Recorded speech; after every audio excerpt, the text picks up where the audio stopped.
مدد کا منتظر ہوگا کہ اللہ کی طرف سے تمہیں کوئی ایسا اشارہ ظاہر ہو جائے جو تمہارے اس بے چین دل کو سکون میں لے آئے اور تمہیں مطمئن کر دے کہ تمہاری زندگی کے راستے بھی خوبصورت ہونے والے ہیں۔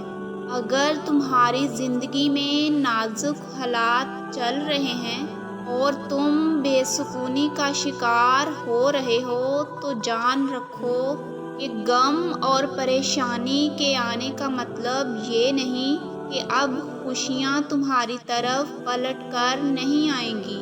اللہ قرآن میں تم سے مخاطب ہو کر کہتا ہے کہ تمہیں تمہارے حال پر نہیں چھوڑا گیا، اور یاد رکھو کہ سچے مومن کا یقین دنیا پر نہیں بلکہ اللہ پر ہوتا ہے، اور جب تمہیں لگے کہ تمہارے غم شدت اختیار کر رہے ہیں تب بھی تمہارا یقین اللہ پر ہونا چاہیے۔ یاد رکھو وہ ذات جب چاہے تمہارے حالات تمہارے غم منٹوں میں پلٹ دے، اور یہ تمہارے رب کے لیے مشکل نہیں۔ اللہ تو فرماتا ہے کہ تم جہاں بھی ہوتے ہو، جن حالات میں بھی ہوتے ہو، میں تمہارے ساتھ ہوتا ہوں، اور جان رکھو کہ تمہارے گناہ جتنے بھی بڑے کیوں نہ ہوں، تمہارے لیے جائز نہیں کہ تم اللہ کی رحمت سے مایوس ہو جاؤ۔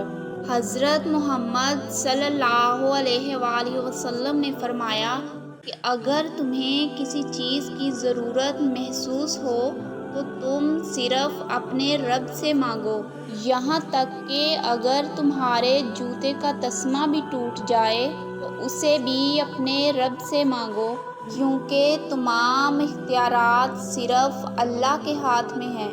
اور جان رکھو کہ تمہاری بے سکونی تب شدت اختیار کرتی ہے جب تم لوگوں سے توقعات قائم کر لیتے ہو اور انسانوں سے احساس اور مدد کی امید جوڑ لیتے ہو۔ اللہ پاک فرماتا ہے، تم تب بے سکونی میں جاتے ہو جب تم اپنی امیدیں اللہ کی بجائے لوگوں سے وابستہ کر لیتے ہو۔ یاد رکھو اللہ نے جو چیزیں اس کائنات میں پیدا کی ہیں وہ تمہیں تلاش کر رہی ہیں، اور وہ تم تک ضرور پہنچ جائیں گی۔ جانتے ہو اللہ کی مدد تمہارے لیے کب آتی ہے؟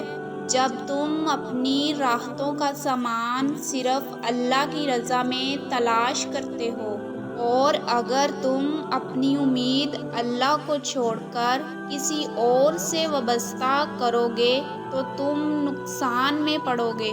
اللہ فرماتا ہے کہ دنیاوی آسرے تمہیں ہمیشہ نقصان میں ڈالیں گے۔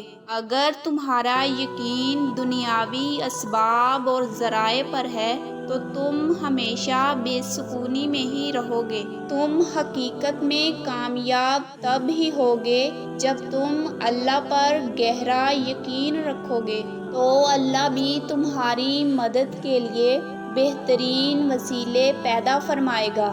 یاد رکھو اللہ کی مدد تب ہی تمہارے لیے آتی ہے جب تم پورے یقین کے ساتھ اس سے مدد کی آس لگاتے ہو۔ یاد رکھو جب تم اپنی ساری امیدیں رب تعالیٰ سے وابستہ کر لیتے ہو تب ہی وہ تمہارے لیے مدد کے وسیلے پیدا کرتا ہے۔